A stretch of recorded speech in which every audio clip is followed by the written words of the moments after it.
Morning. Last lesson of the week. Today we're going to be looking at comparing and ordering angles. Okay, so we've got a couple of skaters here. We've got Emma and Ebo. Now, we look at number one. It says, which ramp will allow the highest jump? So you've got their pieces of wood that are sitting on a box. And you've got Emma, who's got quite a high angle there. And you've got Ebo, whose bench is a bit lower. His piece of wood is a bit lower, his ramp. So A is which ramp will allow the highest jump, and B, at what angle would each ramp stop working as a ramp? Okay, so let's move over and have a look at the question here to help us. So A, the children have set their ramps up at different angles. Emma's ramp has a greater angle than Ebo's ramp. So this is Emma's, bigger angle there, greater angle.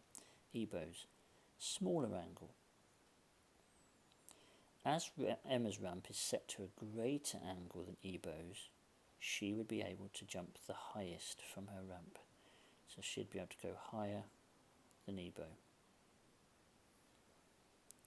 Now just remember, both of these angles are smaller than a right angle.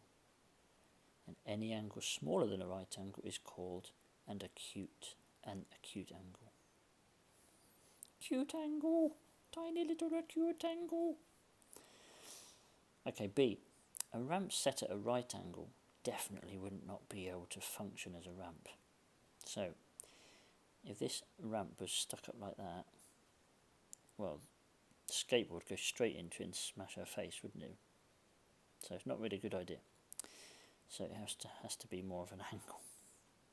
So there's one answer. I wonder if the ramp was lying on the floor as well. It wouldn't work there either. So just to remind you, any angle that's larger than a right angle but less than a straight line is called an obtuse angle. So that angle, you see that one? That is called an obtuse angle. That is called an obtuse angle. These ones here are called acute. But the other side, that's obtuse. Okay, let's move on.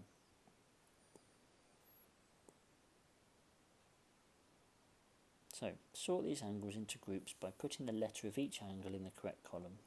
Okay, now we've actually touched upon acute and obtuse, so shouldn't take too long.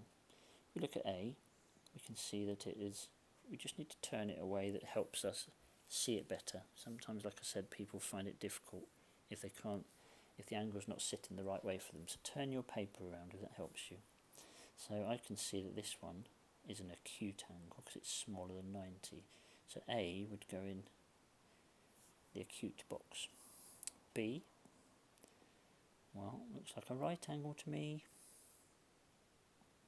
So B would go in the right angle box.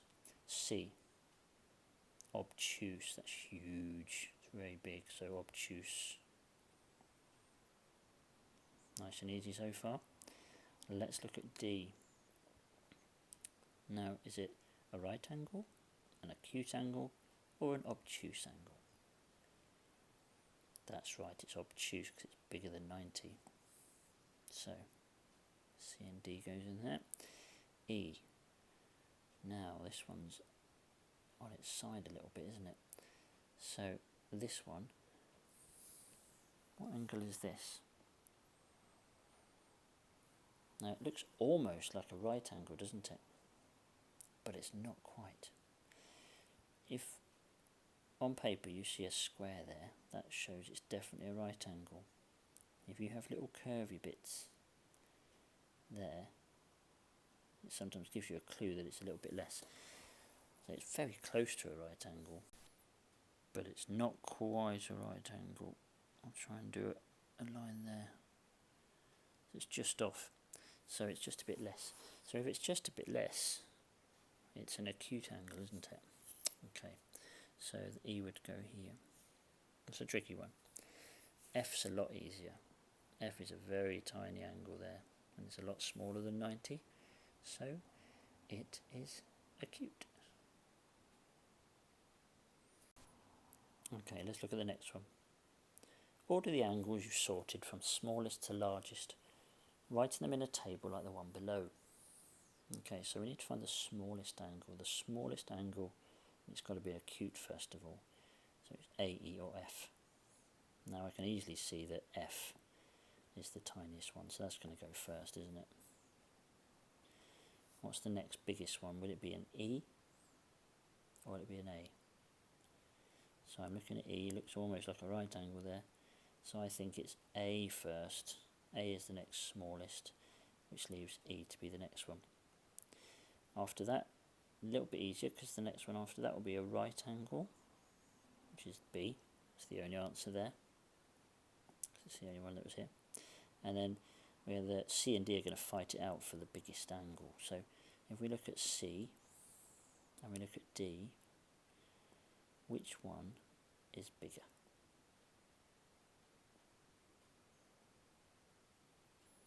C is bigger, so D's got to go first.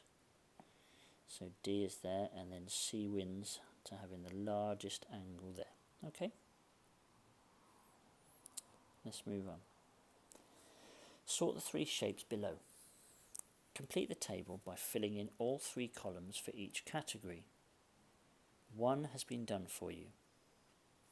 Okay, so you've got three shapes. Here we go. And all we're looking at is the angles today. Not about what types of shapes they are, just the angles. Whether they are acute, right angle or obtuse. So let's have a look at the answer that's been given. The fewest right angles is C. Fewest means the least. The least, yeah?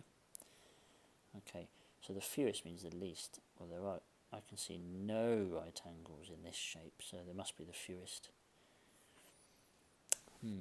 How about, let's have a look at this one, shall we? The fewest acute angles. How many acute angles are in each shape? And the smallest number will go here. So let's have a look. Right, well that's a right angle, obtuse angle, acute angle. So first of all I'm going to just put a little 1 there, because that's one acute angle. Let's have a look at this one. There's a right angle, so that's not acute. There's an acute angle, and there's an acute angle, so that's 2. And then let's have a look at this third one. Well, that's obtuse because it's bigger than 90. Obtuse, they're all the same. So that one has no acute angles. Therefore, C has the fewest acute angles. Which one had the most acute angles? Well, we can see that that's B, can't we? B's got the most acute angles there. Okay, what about that answer? Let's look at the right angles. The fewest right angles was C. Which one's got the most right angles? Is it this one or this one? Well, I know that that's got one right angle. And I know that this one that's got 2 right angles. Therefore, the most right angles will be A. Good. Okay, the fewest obtuse angles and the most obtuse angles. Well, I can immediately see if I look at this shape here, I know that this has got 1, 2, 3, 4, 5. Sorry, I'll just rub those out to stop confusing you. This one has got 5 obtuse angles. Wow. Okay, this shape has got none, because that's an acute, and a right angle. So there's none there. And then finally, this one has got The right angle, right angle. Okay, one obtuse angle, two obtuse angles, and there's an acute angle. So it's got two obtuse angles. So the fewest obtuse angles will be B, and the most obtuse angles, C. Can you draw a four-sided shape with three acute angles and a right angle? Explain why or why not. Well, I need to draw this. I need to have a go then. Four-sided shape with three acute angles and a right angle. So before I can explain why or why not, I must have a try. So a piece of paper you need, always useful. So it's got to be four sides. So there's one side, and then I'm going to do, right, there's an acute angle.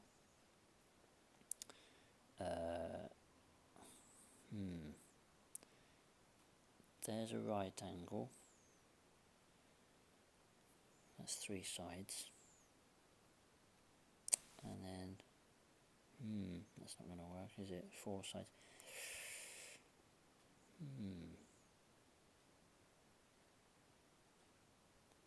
Four-sided shape with three acute angles and a right angle. If I do my right angle, that's two sides already.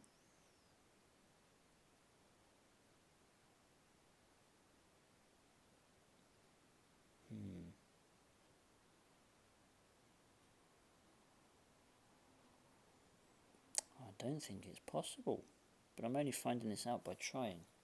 So a four-sided shape gives me a right angle, and then that's an acute angle, that's an acute angle, but that's always going to have to be an obtuse angle. So it's not going to work, is it? So explain why or why not. So if we had three acute angles together, the last angle could not be a right angle. All four-sided shapes add up to 360 degrees, but that would not be able to happen if we had three acute angles. And we were trying to get a right angle as our fourth angle. Tricky, but good to have a little investigate there. Have a go yourself, see what you find out. Good luck.